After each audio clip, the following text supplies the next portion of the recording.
여러분 한 주간 평안하셨죠? 오늘 시편 산책 시편 126편입니다. 여호와께서 시온의 포로를 돌리실 때에 우리가 꿈꾸는 것 같았도다. 그때 우리 입에는 웃음이 가득하고 우리 혀에는 찬양이 찼었도다.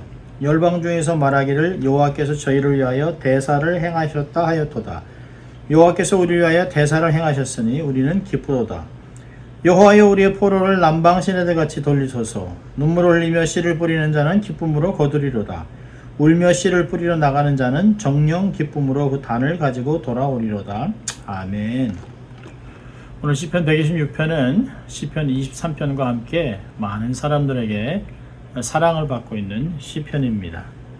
이 시를 누가 기록했는지는 알려지지 않지만 아마 바벨론 포로에서 돌아온 당시의 벅찬 감격과 기쁨을 회상하면서 이스라엘 공동체의 완전한 회복을 강구하는 것으로 본다면 아마 느헤미야와 에스라 같은 포로 귀환 지도자에 의해서 쓰여졌을 가능성이 크다고 봅니다.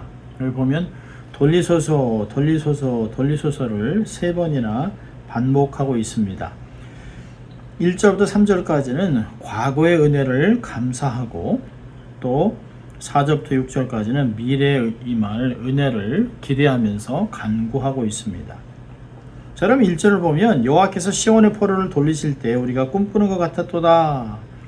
꿈꾸는 것 같이 이게 정말 사실일까 할 정도라는 거죠. 그러니까 바벨로니아에서 포로로 삶을 살던 유다 백성이 고국으로 돌아오게 된 것 정말 얼마나 놀라운 일이었으면 우리는 꿈꾸는 것 같았다 라고 표현하고 있습니다. 다른 말로 하면 이게 꿈인지 생신인지 아마 볼을 꼬집어보는 그런 것 같다는 것이에요. 도저히 생신지 구별할 수가 없다는 거지요. 꿈인지. 539년 주전 539년에 고레스 왕은 바벨로니아를 정복했습니다. 그리고 주전 538년 그 다음 해에 이스라엘 사람들에게 귀한 조서를 내렸습니다. 그 감격스러운 모습을 역대하 36장 23절 이렇게 증거합니다. 바사왕 고레스가 이같이 말하노니 하늘의 신 여호와께서 세상 만국을 내게 주셨고 나에게 명령하여 유다 예루살렘의 성전을 건축하라 하셨나니 너희 중에 그의 백성된 자는 다 올라갈지어다. 너희 하나님 여호와께서 함께 하시기를 원하노라 하였더라. 여러분 보면 물론 고레스가 조서를 만들어서 이스라엘 사람들을 원하는 사람은 다 돌아가서 예루살렘의 성전을 건축해라 라고 명령을 했습니다.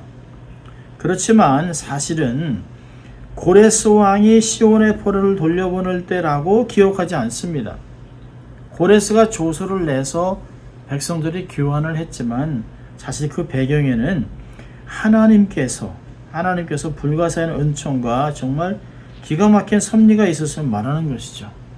하나님께서 시온의 포로를 돌려보내실 때 하나님이 하셨다는 것이에요. 이미 이사야를 통해서 800년 전에 사실 이 일이 생기기 전에 300년 전에 예언을 해놓은 말씀입니다. 고레스가 태어나기도 전이죠. 그 이사야 44장과 45장을 보면 44장 28절은 고레스에 대하여 이르기를 그는 나의 목자라 하나님 말씀하시는 거예요. 나의 모든 기쁨을 성취하리라 하며 예루살렘에 대하여는 이르기를 중건절이라 하며 성전에 대하여 이르기를 내 기초가 세움이 되리라 하는지라. 이미 예언을 해놓으셨어요. 45장 1절부터 3절까지 보면 나 여호와는 나의 기름받은 고레스의 오른손을 잡고 열국으로 그 앞에 황복하게 하며 열왕의 허리를 풀며 성문을 그 앞에 열어서 닫지 못하게 하리라 라고 하면서 3절에 가면 내가 흑암 중에 보화와 은밀한 곳에 숨은 재물을 주어서 너를 지명한 자가 부른 자가 나 여호와 이스라엘의 하나님인 줄을 알게 하리라. 부욕해 하는 것은 내가 스스로 잘나서 된 것이 아니라는 거죠. 비록 이방인의 왕이지만 하나님이 그를 들어 사용하시겠다는 거죠. 그 당시에 패권국의 최강자의 나라의 왕이 되어서 이스라엘을 다시 돌이키는데 쓰임받는 목자로 쓰겠다는 것이에요. 그러면서 그건 스스로 자기가 자원한 것도 아니고 하나님께서 그를 지명하여 부른 것을 그가 알게 될 것이라고 얘기하고 있습니다. 여러분 세상에 우연히 일어난 일은 아무도 없습니다. 아무것도 없습니다. 하나님의 계획하에서 철저하게 이루어지는 것이에요. 그래서 성경은 늘 성경대로 되었더라, 말씀대로 되었더라고 기록하는 것입니다. 하나님의 계획이 이루어지는 것을 보는 것이에요. 그러면서 그것이 바로 성경에 의해서 하는 시대를 분별하는 것을 아는 것입니다. 자, 2절에서는 찬양과 기쁨이 넘칩니다. 그때 그 포로에서 돌아올 때 우리 입에는 웃음이 가득하고 우리 혀에는 찬양이 찼었도다. 우리 입에는 웃음이 가득 차게 하셨다라고 원문은 얘기합니다. 열방 중에서 말하기를 여호와께서 저희를 위하여 대사를 행하셨다 하였도다. 포로 생활에서 고국으로 돌아오게 된 일이 얼마나 기쁜 일인지 기쁨을 어떻게 감출 수가 없어요. 중단할 수가 없습니다. 웃음과 찬양이 가득 찹니다. 그것을 우리가 만들어낸 것이 아니에요. 우리가 스스로 이룬 것도 아니에요. 그러면 으쓱할 수 있지만 하나님이 다 하셨다는 거예요. 하나님이 만들어 주셨다는 거예요. 그래서 하반절에 여호와께서 저희를 위하여 대사를 행하셨다. 그래 누가 얘기하는 거죠? 열방이 이야기하는 것입니다. 하나님을 모르던 이방인들이 하나님이 이스라엘을 위하여 큰 일을 하셨네 라고 얘기한다는 것이에요. 좀 설명으로 사실 하나님이 하셨다는 말 외에는 다른 말로 설명이 불가능합니다. 전하는 이스라엘 멸망을 보고 너희 하나님이 어디 계시냐? 하나님이 계셨다면 너희들이 이렇게 되냐? 우리 신이 더 강하니까 너희 신을 누르고 너희들이 우리의 종이 된 것 아니냐라고 그렇게 놀려댔습니다. 그러면서 그들에게 하나님을 찬양한 노래 좀 한번 불러봐라 라고 얘기하니까 바벨론 강가에서 그들이 어떻게 이들을 위해서 찬양을 할 거라고 슬피 울던 내용들이 시편에 나와 있습니다. 그렇게 너희 하나님이 어딨냐라고 조롱하던 자들이 이제는 하나님의 능력을 인정하고 하나님이 저들을 위하여 큰 일을 행하셨다라고 이야기하고 있습니다. 3절에 다시 얘기합니다. 이제는 이스라엘 사람들이 여호와께서 우리를 위하여 대사를 행하셨으니 우리는 기쁘도다. 하나님의 큰 일을 행하셨어요. 나를 위해서, 우리를 위해서 이루셨습니다. 사무엘상 12장 24절을 보니까 너희는 여호와께서 너희를 위하여 행하신 그 큰 일을 생각하여 오직 그를 경외하며 너의 마음을 다하여 진실로 섬기라. 역대상 17장 19절에 여호와께서 주께서 주의 종을 위하여 주의 뜻대로 이 모든 큰 일을 행하사 모든 큰 일을 알게 하셨나이다. 놀랍습니다. 하나님만이 큰 일을 행하실 수 있습니다. 우리에게도 이러한 일들이 일어날 것이에요. 나를 위해 큰 일을 행하신 하나님을 찬양하는 것이에요. The Lord has done great things for me. 그렇게 얘기합니다. Lord has done great things for my family, my church, my community, my nation. 우리는 결국은 이렇게 고백하게 될 것입니다. 하나님은 그런 분입니다. 그래서 우리는 우리의 삶을 통해 하나님을 영원토록 찬송하고 영광을 돌릴 수밖에 없어요. 하나님은 우리를 통하여 영광을 받으셔야 할 뿐입니다. 하나님은 우리를 위하여 놀라운 일을 이루셨습니다. 가장 큰 것이 무엇입니까? 구원을 베풀어 주신 것입니다. 자, 1절부터 3절까지는 하나님께서 바벨로니아에서 포로로 돌아오게 하신 사건들을 생각하고 감사하고요. 또 4절부터 6절까지는 현실을 보면서 하나님 이스라엘의 완전한 회복을 이루어 주십시오라고 기도하고 있습니다. 4절에 보니까 온전케 회복해달라고 기도해요. 여호와여 우리의 포로를 남방 시내들 같이 돌리소서. 바벨로니아에서 돌아온 시인이 아직 돌아오지 않은 이스라엘 사람들을 생각하면서 모두 돌아올 수 있도록 역사해달라고 기도하고 있습니다. 여러분 남방은 뭘까요? 남방은 네게브라고 하는 히브리 말로 사실은 이게 팔레스타인 남쪽에 있는 광야를 가리키는 고유 명사입니다. 네게브 광야. 그러니까 한국말로 한다면 광야 이렇게 되는 것이죠. 남쪽 광야. 네게브 지역에는 건기 때는 마른 골짜기와 같아서 일방 통행로로 이용되다가 비가 내리면 갑자기 물이 불어서 강이 되는 와디라고 하는 것들이 있습니다. 여러분 오늘 시편이 우리의 포로를 남방 시내들 같이 돌려보내소서. 평상시에는 바짝 마른 통행로 같은 것이 갑자기 남방 시내가 되는 것은 빠른 급속도 갑작스러운 변화를 의미합니다. 현재는 포로 생활로 인해서 힘들고 고통스럽지만 큰 물이 남방 시내에 흘러들어와 광야를 바꿔서 해놓은 것 같이 그들의 고통이 포로 생활을 완전히 바꿔달라는 간절한 소망이 담겨 있는 것입니다. 바짝 마른 남방 광야에 비가 오면 금세 큰 강, 물이 생기듯이 주여 내 인생에 단비를 내려주셔서 은혜의 폭포를 내려달라고 기도하는 것이에요. 속히 온전한 회복과 부흥을 주셔서. 여러분, 이것은 큰 일을 행하시는 하나님만이 행하실 수 있는 것입니다. 여러분, 기독교는 자력 종교가 아니에요. 내가 노력을 하고 최선을 다하고 뭐 고행을 하고 수고를 하고 헌신을 해서 뭐 얻어지는 것이 아닙니다. 중요한 것은 하나님의 사랑을 받아들이고 믿는 것이에요. 하나님의 놀라운 일을 행할 수 있도록 열려 있는 것이에요. 그분이 행하시는 놀라운 기적을 우리는 증인으로 보고 있는 것입니다. 내 노력으로 큰 일을 이루는 것이 아니에요. 크신 하나님의 도움으로 큰 일을 이루어 하나님께만 영광을 돌리는 것입니다. 또 5절에는 포기하지 않게 해달라고 기도합니다. 눈물을 흘리며 씨를 뿌리는 자는 기쁨으로 거두리라. 눈물을 흘리면서도 멈추거나 좌절하거나 포기하는 것이 아니라 계속 씨를 뿌리는 것이에요. 열매를 기대하면서 어려움을 극복하는 거예요. 주여 소망을 잃지 않게 도와주세요. 지속적으로 감당할 수 있게 도와주세요. 라고 기도하는 것이에요. 그리고 그것을 6절에 더 풀어서 설명합니다. 울며 씨를 뿌리러 나가는 자는 정령 기쁨으로 그 단을 가지고 돌아오리로다. 비록 지금은 힘들지라도 반복해서 씨를 뿌리다 보면 하나님께서는 반드시 때가 되면 기쁨으로 풍성한 결실을 맺게 해주시는 분이라는 것을 격려하면서 그분에게만 소망하고 있어요. 여러분, 나갈 때는 정말 그냥 하고 싶지 않습니다. 더 이상 하고 싶지 않아요. 아무 미래도 보이지 않아요.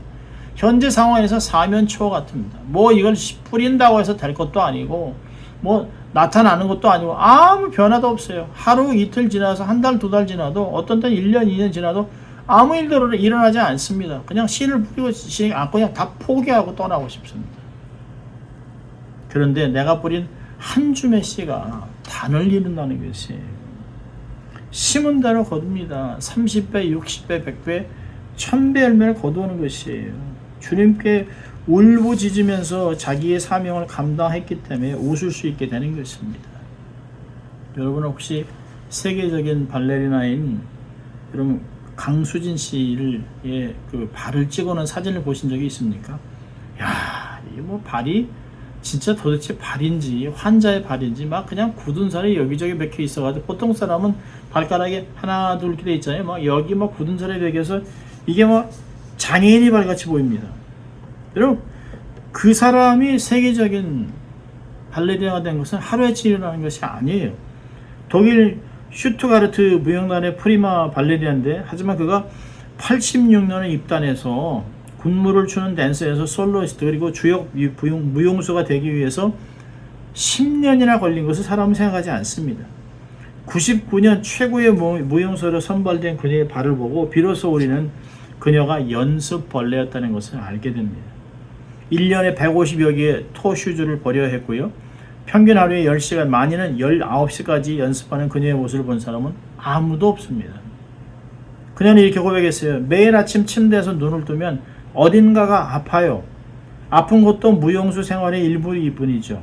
아무데도 아프지 않은 날은 오히려 내가 어제 무엇을 잘못했나 하는 생각이 듭니다. 야, 대단한 것이죠. 연습 벌레입니다. 모든 것은 그냥 이루어지지 않습니다. 많은 것을 생각하죠. 여러분, 하나님은 우리를 위해서 큰 일을 행하세요. 그렇다고 해서 우리가 아무것도 안 하고 손 다 내려놓고 그냥 가만히 있으면 하나님이 알아서 다 하시고 우리를 로봇같이 사용하냐? 그렇지 않습니다. 여러분, 미국 속담에 달걀을 깨지 않으면 오믈렛을 만들 수 없다란 말이 있어요. You can make an omelet without breaking eggs. 절대 그냥 일어나지 않습니다. 눈물을 뿌리며 죽게까지 수고하는 그 시간을 귀하게 사용해서 놀라운 결과를 얻게 하시는 것이에요. 기쁨으로 거두기 위해서 눈물을 뿌리며 씨를 뿌려야 합니다. 여러분, 찬송가 260장, 새 찬송은 496장인데요. 새벽부터 우리란 찬송을 보면 비가 오는 것과 바람 부는 것을 겁술내지 말고 뿌려봅시다. 비가 온다고 그만둡니까? 바람이 분다고 그만둡니까? 바람 불고 비 오니까 두려워서 안 나갑니까? 그렇지 않다는 것이에요. 비가 오고 바람이 부는 것은 당연한 것입니다. 비와 바람을 이겨내야 열매를 거둘 수 있는 것이에요. 이것은 두려워할 것이 아니라 오히려 받아들이고 순응하며 내게 맡겨진 일을 최선을 다하는 것이, 그리고 기다리는 것이에요. 여러분, 인내는 아무것도 안 하는 것이 아니에요. 히브리서 10장 36절에 우리에게 인내가 필요함은 하나님의 일을 행한 후에 약속을 받기 위함이라. 우리의 삶에서 인내하면서 계속 하나님의 뜻을 이루어야만 약속을 얻는 것입니다. 그냥 아무것도 안 하고 그냥 그저 시간아 와라, 어쩌면 되겠지, 뭔가 되겠지, 하나님이 알아서 다 해주니까 나는 그냥 가만히 아무것도 안 하고 있을란다. 아닙니다. 그렇지 않습니다. 하나님은 계획해 놓으셨고 하나님은 환경을 주셨고 우리는 최선을 다하여 농부의 마음으로 최선을 다해 씨를 뿌리는 것입니다. 여러분, 주어진 환경에서 낙심하고 포기하지 말고 최선을 다해야 됩니다. 눈물이 나고 포기하고 싶고 다 죽을 것 같아도 끝까지 견뎌야 합니다. 그리고 결국에는 기쁨의 수확을 거두게 됩니다. 거두는 자의 축복은 끝까지 견뎌낸 자들에게 주시는 하나님의 특권입니다. 그런 자들만 하나님의 복을 누릴 수 있습니다. 눈물이 납니까? 기가 막힙니까? 사면초 같습니까? 다 포기하고 싶습니까? 세상은 포기하라고 얘기합니다. 다 때려치워라고 얘기합니다. 그래도 우리는 눈물이 나고 피눈물을 흘리면서도 앞으로 전진해야 합니다. 하나님의 뜻을 이루면서 하나님이 내게 맡겨진 것, 예배, 말씀, 선교, 모든 것을 감당하면서 삶의 현장에서 최선을 다하는 것이에요. 그러면 때가 되면 이루는 것이에요. 선을 행하다 낙심하지 않으면 결국에는 열매를 거둔다고 갈라디아 6장 9절 10절 얘기하잖아요. 때가 돼야 하는 것입니다. 때가 되면 눈물로 뿌린 그 씨가 결국에는 단을 거두는 엄청난 수확을 거두는 역사가 나타난다는 거죠. 여러분, 거두는 자의 축복은 놀던 사람이 하는 것이 아니에요. 최선을 다하고 눈물로 씨를 뿌린 자들만 누리는 특권입니다. 그런 특권을 누리기 위하여 오늘도 나에 맡긴 일을 묵묵히 감당하며 최선을 다하다가 결국에는 하나님의 축복을 통해 영광 돌리는 여러분 될 수 있기를 주의 이름으로 축원합니다. 기도합니다. 하나님 아버지, 감사합니다. 모든 사람들이 쉽지 않은 환경 속에서, 어려움 속에서도 끝까지 견디며 최선을 다하고 있습니다. 하나님 격려해 주시고 또 이들에게 감당할 수 있도록 하나님 힘을 주시고 능력을 주시고 기회를 주시고 돕는 사람을 붙여주셔서 결국에는 이들의 수고와 노력이 엄청난 결과를 경험할 수 있도록 하나님 축복하여 주시옵소서. 그래서 하나님이 하나님 되시고 영광 거두시고 모든 사람들은 큰 은혜와 축복을 경험할 수 있도록 도와주시옵소서. 감사하고 예수님 이름으로 기도합니다. 아멘. 여러분, 한 주간 승리하시기를 바랍니다.